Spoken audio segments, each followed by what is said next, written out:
መጽሐፍ ቅዱስ የያዛችሁ ሰዎች ከኔ ጋር ሉቃስ ምዕራፍ 1 ቁጥር 26 እስከ 35 ድረስ ያለውን ክፍል አብረን እናነባለን። የእግዚአብሔር ቃል በዚህ ክፍል እንደዚህ ብሎ ይናገራል። በስድስተኛው ወር መልአኩ ገብርኤል ናዝሬት ወደምትባል ወደ ገሊላ ከተማ ከዳዊት ወገን ለሆነው ዮሴፍ ለሚባል ሰው ወደ ታጨች ወደ አንዲት ድንግል ከእግዚአብሔር ዘንድ ተላከ። የድንግልቱም ስም ማርያም ነበር። መልአኩም ወደ እርሷ ገብቶ ደስ ይበልሽ፣ ጸጋ የሞላብሽ ሆይ ጌታ ካንቺ ጋር ነው፣ አንቺ ከሴቶች መካከል የተባረክሽ ነሽ አላት። እርሷም ባየችው ጊዜ ከንግግሩ በጣም ደነገጠችና ይህ እንዴት ያለ ሰላምታ ነው ብላ አሰበች። መልአኩም እንዲህ አላት፣ ማርያም ሆይ በእግዚአብሔር ፊት ጸጋ አግኝተሻልና አትፍሪ። እነሆም ትጸንሻለሽ፣ ወንድ ልጅም ትወልጃለሽ፣ ስሙንም ኢየሱስ ትዪዋለሽ። እርሱም ታላቅ ይሆናል፣ የልዑል ልጅም ይባላል። ጌታ አምላክ የአባቱን የዳዊትን ዙፋን ይሰጠዋል፣ በያዕቆብ ቤትም ላይ ለዘላለም ይነግሣል፣ ለመንግሥቱም መጨረሻ የለውም። ማርያምም መልአኩን ወንድ ስለማላውቅ ይህ እንዴት ይሆናል አለችው።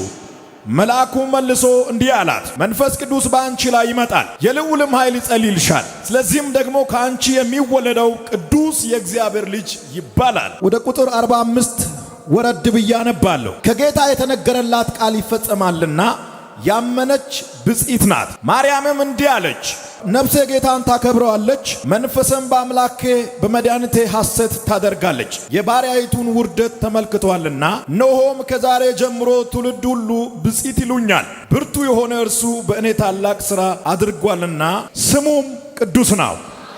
በአዲስ ኪዳን ውስጥ የማርያም ስም በተለያየ ስፍራ ተጠቅሶ ይገኛል። ነገር ግን ከየትኛውም ቦታ በላይ ስለ ማርያም የሚያስረዳ ፉል ሂስትሪ የያዘው ክፍል በአዲስ ኪዳን ውስጥ ሉቃስ ምዕራፍ 1 ቁጥር 26 ጀምሮ ይገኛል። ዝም ስንል ስለማትወዷት ነው የምትሉ ሰዎች፣ ማስተማር ስንጀምር አትንኩብን የምትሉ ሰዎች፣ ማርያም የሁላችንም ናት እንጂ የነሱ ብቻ አይደለችም። ማርያም የሁላችንም ናት። ስለ ማርያም ግን ከቃሉ በላይ አንናገርም። መላእክቶች የተገደቡ ናቸው፣ ማርያምም የተገደበች ናት። ያልተገደበ ሲኦልን ባዶ አድርጎ የተነሳው በእግዚአብሔር ቀኝ የተቀመጠ ኢየሱስ ይባላል። የማርያም ጠላት አርጋችሁ እኛን የምትስሉ ሰዎች፣ እኛ የማርያም ጠላቶች አይደለን። ማርያምን ማድነቅ ይቻላል፣ ማምለክ ግን አይቻልም። ሰማይ ምድር ያደነቃትን ማርያምን እናደንቃታለን፣ ግን አናመልካትም፣ አንሰግድላትም። በእኔና በእግዚአብሔር መሃል ማርያም ሳትሆን ኢየሱስ የሚባል አምላክ አለ። አጠገብ ያለውን ሰው ገፋ አድርገውና ማርያምን ማድነቅ እንጂ ማምለክ አይቻልም በልልኝ። በሴቶች መካከል የተባረከች፣ በእግዚአብሔር የተመረጠች፣ ኢየሱስን የተሸከመች ድንቅ ሴት ናት። በደንብ ነው የምንወዳት፣ በደንብ ነው ሪስፔክት የምናደርጋት። ሉቃስ ምዕራፍ 1 ቁጥር 26 ጀምሮ በምትመለከቱበት ጊዜ ስለ ማርያም ክፍሉ ምን ይላል? አንደኛው በናዝሬት ከተማ እንደምትኖር አድራሻዋን ይናገራል። ሁለተኛው ዮሴፍ ለሚባል ሰው እንደታጨች ይናገራል። ሶስተኛው ድንግል እንደሆነች ይናገራል። አራተኛው ከእግዚአብሔር ዘንድ ጸጋ እንደተሰጣት ይናገራል። አምስተኛው እግዚአብሔር ከእሷ ጋር እንደሆነ ይናገራል። ስድስተኛው ከብዙ ሴቶች መካከል የተባረከች እንደሆነ ይናገራል። ሰባተኛው እንዳትፈራ መነገሯን ይናገራል። ስምንተኛው በትውልድ ሁሉ ብፅዕት እንደምትባል ይናገራል። ስለ ኢየሱስ ምንድነው የተባለው? እዛው ቦታ ልዩነቱን ተመልከቱ።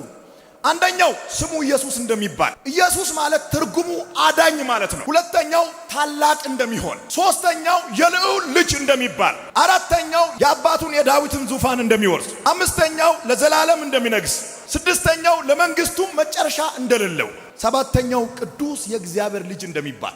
አያችሁ ልዩነቱ? ማርያምን መጽሐፍ ቅዱስ የተባረክሽ ነሽ ብሎ ሲናገር ሌሎች ሴቶች የተረገሙ ናቸው እያለ አይደለም። አንቺ ጸጋ የሞላብሽ ብሎ መጽሐፍ ቅዱስ ሲናገር ሌሎች ከጸጋ ውጭ በራሳቸው ኃይል የሚኖሩ ናቸው ማለቱ አይደለም። የመጽሐፍ ቅዱስን ግራውንድ ለማወቅ መሞከር ጥሩ ነው። አንዳንድ ሰዎች ያለምንም መጽሐፍ ቅዱስ ዕውቀት ይከራከራሉ። አብዛኛው ሰው ስሟን ብቻ ያውቃል እንጂ ስለ ማርያም ምንም ድተሉን አያውቅም። በሉቃስ ምዕራፍ 1 ቁጥር 26 ላይ የተመለከትናት ማርያም በናዝሬት ከተማ እንደምትገኝ ክፍሉ ይናገራል። በናዝሬት ከተማ ወደምትገኝ ማርያም ከእግዚአብሔር ዘንድ አንድ መልአክ ተላከ። የተላከው መልአክ ያልተጠበቀ መልእክት ነው በሕይወቷ ላይ የተናገረው። አንቺ ማርያም ማለት በሴቶች ሁሉ መካከል የተባረክሽ ነሽ። ሊጋቡ ጫፍ ላይ በደረሱበት ሰዓት አንድ ቤተሰብ ለመሆን በመጨረሻው ደቂቃ ላይ የሚገኙ ሰዎች መሃል የእግዚአብሔር መልአክ ጣልቃ ገብቶ ዮሴፍን ቆይ እጮኛ ተፈልጋለች። ለምንድነው የተፈለገችው? ኢየሱስን እንድትሸከም። ምስቶች በባሎቻችሁ ላይ፣ ባሎች በሚስቶቻችሁ ላይ ከናንተ በላይ ስልጣን ያለው እግዚአብሔር ነው። ማርያምም ዮሴፍም የዳዊት ዘር ናቸው። ኢየሱስም ከዳዊት ዘር ነው። ወደ ዘካርያስ የእግዚአብሔር መልአክ አንድ ቀን ተላከ የምስራችን ይዞ። ምንድነው ያለው? ጸሎትህ ተሰምቷል። ከ80 ዓመት በዘለለ ዕድሜ ክልል ውስጥ የምትገኝ ያረጀች የደከመች ቀና ብላ መሄድ የማትችል በውርደት ተውጣ የቆየች ግራ የተጋባች የጸሎት መልስ የዘገየባት በሰዎች የተተቸች ወደኋላ የቀረች አንገት የደፋች በለቅሶ የተዋጠች መቼ ነው የኔ ቀን የምትል ምስትህ ወንድ ልጅ ትወልዳለች። ካህኑ ዘካርያስ ግራ ከመጋባቱ የተነሳ በጥርጣሬ መንፈስ ተሞልቶ የምትለው ነገር እንዴት ይሆናል አለ። የእግዚአብሔርን ኃይል ስለተጠራጠረ አፉ ዲዳ ሆነ። ማርያም ኢየሱስን ከወለደች በኋላ አግብታ ማንን እንደወለደች ከመጽሐፍ ቅዱስ ላሳያችሁ። በጣም የሚገራርሙ ወንድ ልጆችን ወልዳለች። ከኢየሱስ ውጪ ከማርያም የተወለዱ ወንድ ልጆች የዮሴፍና የማርያም ድምር ውጤት ናቸው። ኢየሱስ ግን የማንም ድምር ውጤት አይደለም። ኢየሱስ የመንፈስ ቅዱስ ውጤት ነው። እስኪ አንድ ሰው ጮኸ አሜን ይበል። ማርያም ታዋቂ የሆነችው የሆነ ጀብድ ሰርታ አይደለም፣ ኢየሱስን ስለወለደች ብቻ ነው። ማርያም በሰውና በእግዚአብሔር መሃል ሆና አታማልድም። በማርያም እጅ እውር አልበራም፣ ሽባ አልተተረተረም። ማርያም በውሃ ላይ እንደ ኢየሱስ አልተራመደችም፣ በተዘጋ ቤት ውስጥ አልገባችም። ማይካድ አንድ እውነት ብቻ የኢየሱስ እናት ናት። ማርቆስ ምዕራፍ 6 ቁጥር 3ን ማየት ትችላላችሁ። የማርያም ልጆች ያዕቆብ፣ ዮሳ፣ ይሁዳ፣ ሲሞን ልጆች ነበሯት። ያዕቆብ፣ ዮሳ፣ ይሁዳ የተባሉ የማርያም ልጆች ናቸው። የኢየሱስ ወንድሞች ናቸው። በእነሱና በኢየሱስ መሃል ያለው ልዩነት እነሱ በተፈጥሮ ስርዓት ነው የመጡት። ኢየሱስ ግን ከተፈጥሮ ስርዓት ውጭ ነው የመጣው። እነሱ የባልና የሚስት ድምር ውጤት ናቸው። ኢየሱስ ግን የእግዚአብሔር ኃይል ውጤት ነው። ማርያም ከሞት ተነስታለች ብላችሁ የምትከራከሩ ሰዎች በመረጃና በማስረጃ አረጋግጡልኝ። ከ66ቱ መጽሐፍ ውስጥ ኢየሱስ ከሞት ከተነሳ በኋላ ለ40 ቀናት በዚህ ምድር ቆይቶ ለተለያዩ ሰዎች ታይቷል። ማርያም ከሞት ከተነሳች ለምንድን ነው ያልተገለጠችው? ተደብቃ ነው የሄደችው? ለ40 ቀን እንኳን ቢቀር ለ4 ሰዓት እንኳን ለምንድን ነው ያልታየችው? ከሞት ከተነሳ በኋላ ኢየሱስ የታየው በህልም ወይም በራእይ አይደለም፣ በአካል ነው። ማርያም ከሞት ተነስታለች የምትሉ ሰዎች የቱ ጋ ነው ከተነሳች በኋላ የታየችው? ለማን ነው የታየችው? ኢየሱስ ከሞት እንደተነሳ የመጀመሪያው መቃብሩ ባዶ ሆኖ መገኘቱ ነው። እውነተኛ ባዶ መቃብር የኢየሱስ ብቻ ነው። ከዛ ውጪ ያለው መቃብር ሁሉ የማን ይሁን አይታወቅም። ለውሃ የተቆፈረ ይሁን ጋንዳ ይሁን አይታወቅም። ኢየሱስ ከሞት እንደተነሳ የመጀመሪያው ማስረጃ መቃብሩ ባዶ መሆኑ ነው። የመጀመሪያው ማስረጃ መቃብሩ ባዶ መሆኑ ነው። ሁለተኛው ከሞት ከተነሳ በኋላ ለሰዎች መታየቱ ነው። ሞቼ ነበረ አሁን ግን ሕያው ነኝ ብሎ የተናገረ ኢየሱስ ብቻ ነው። የቱ ጋ ነው ለሰዎች የታየው ካላችሁ ሉቃስ ምዕራፍ 24 ቁጥር 33 እስከ 34 ከተከታዮቹ መካከል ዋነኛ ለነበረው ለጴጥሮስ ታይቷል። ሁለተኛ ጊዜ ደግሞ ደቀ መዛሙርቱ በአንድነት ተሰብስቦ ሳለ ለሁሉም ተገለጠላቸው። ማቴዎስ 28 ቁጥር 16፣ ዮሐንስ ወንጌል ምዕራፍ 20 ቁጥር 19። የኢየሩሳሌም ቤተክርስቲያን መሪና የገዛ ወንድሙ ለሆነው ለያዕቆብ ታይቷል። ከሞት ከተነሳ በኋላ ኢየሱስ ለሰዎች የተገለጠው በራእይ ወይም በህልም አይደለም፣ የተገለጠው በአካል ነው። ከትንሣኤ በፊት የኢየሱስ ወንድም ያዕቆብ በኢየሱስ የማያምን ሰው ነበር። ዮሐንስ ምዕራፍ 7 ቁጥር 5። ከትንሣኤ በኋላ ግን በክርስቶስ አምኖ የያዕቆብ መልእክት የሚል መጽሐፍ ጽፏል። ከትንሣኤ በኋላ በነበረው 40 ቀናት ቆይታ ውስጥ ኢየሱስ ለብዙ ሰዎች ታይቷል። ማርያም ከሞት ከተነሳች በኋላ ለጴጥሮስ ነው የታየችው፣ ለኢየሱስ ተከታዮች ነው የታየችው፣ በበዓል ቦታ ነው የታየችው፣ በገበያ ውስጥ ነው የታየችው፣ በምኩራብ ውስጥ ነው የታየችው። አሳዩኝ። የምስራቹን ቃል የሰማች ማርያም ወደ ተራራማው ሀገር ወደ ይሁዳ ወደ ኤልሳቤጥ በወጣች ጊዜ በኤልሳቤጥ ማፀን የነበረው ልጅ ዮሐንስ የሚባል ምን አለ? ዘለለ። ኤልሳቤጥ ማርያምን ምን አለች? የጌታዬ እናት፣ በአንቺ ማፀን ያለው የኔ ጌታ ነው እያለች ነው። ማርያም ናት እየገዛች ያለችው ወይስ ውስጧ ያለው ነው? ይሄ ሌላውን ተውት። ሳይወለድ የጌታዬ እናት ማርያምና ኤልሳቤጥ በጣም ጓደኛሞች ናቸው፣ ቤተሰብ ናቸው። አብሮ ይጠጣሉ፣ አብሮ ይበላሉ።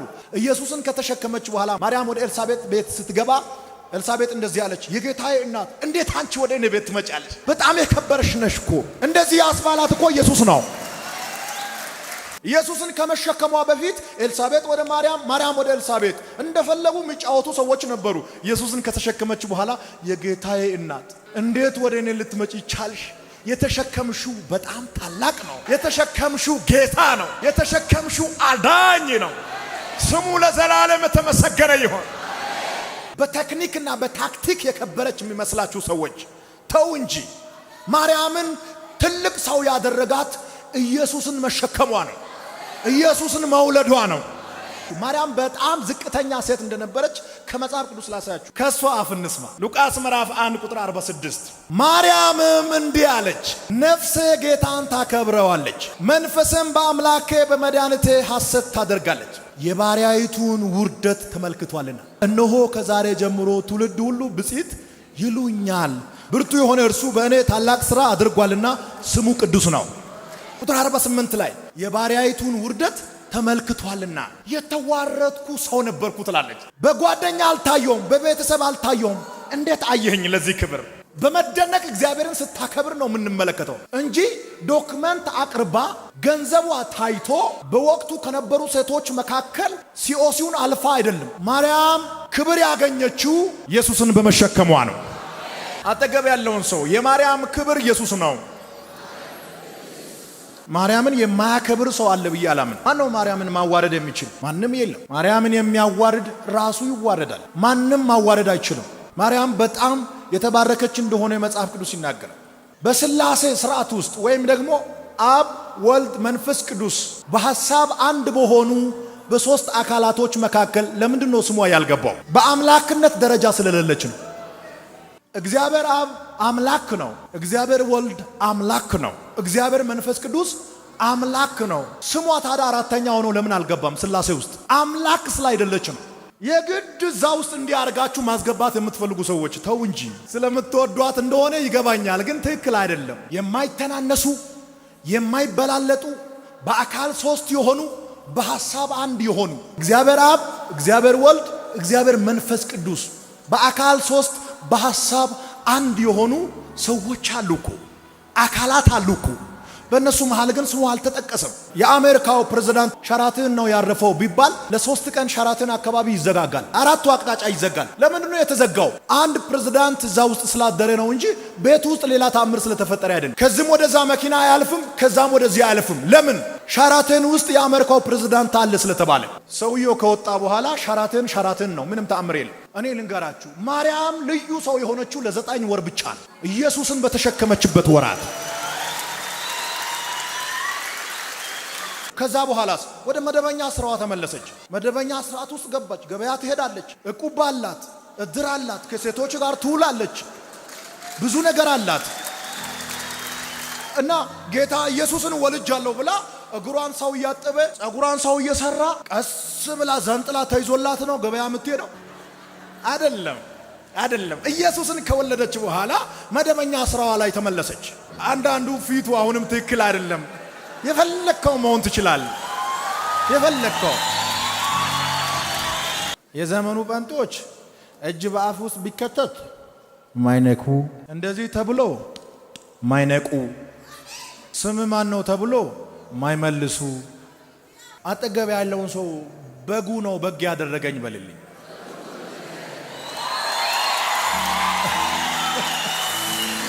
መጽሐፍ ቅዱስ ኢየሱስን በዮሐንስ ወንጌል እነሆ የዓለምን ኃጢአት የሚያስወግድ የእግዚአብሔር በግ ይልና ኢየሱስ ራሱ እኮ እኔን ሲጠራኝ በጎቼ ድምፅን ይሰማሉ። በጎቼ። አንድ ሰው በግ ካለ አሜን በል። አንዳንዱ የመጨረሻ ስድብ መስሎት አንተ በግ ይላል። አሜን፣ እኔ የእግዚአብሔር በግ ነኝ። ጌታዬ ተብሎ የተጠራው ኤልሳቤጥ ጌታዬ ያለችው ኢየሱስ እኮ አልተወለደም። በማርያም ማፀን ውስጥ የተቀመጠ ገና 1 ወር ያልሞላ ሕፃን ልጅ ኤልሳቤጥ ምን አለች? የጌታዬ እናት ጌታዬ ብላ ጠራችው። ሳይወለድ ጌታ የተባለ ኢየሱስ ብቻ ነው። አንዳንዶች ከተወለዱ በኋላ ተምሮ ፕሮፌሰር ተብሎ፣ ዶክተር ተብሎ፣ ጠቅላይ ሚኒስተር ተብሎ፣ ሚኒስተር ተብሎ፣ አምባሳደር ተብሎ ነው ጌታዬ የሚባሉት። የኔ ጌታ ግን ሳይወለድ ማፀን ውስጥ ሆኖ ጌታዬ ተብሏል። ለዚህ ጌታ ምን አላችሁ? የጌታችን እናት ማርያም ከገብርኤል የተነገራትን የምስራቹን ቃል እንደሰማች ወደ ኤልሳቤጥ ተጓዘች። በኤልሳቤጥ ማፀን ውስጥ የነበረው ልጅ ዮሐንስ የሚባል የ6 ወር ልጅ 1 ወር ላልሞላው ልጅ ሰገደለት። ሳይወለድ ያሰገደ የኔ ጌታ ምን ይዛችኋል? እሱ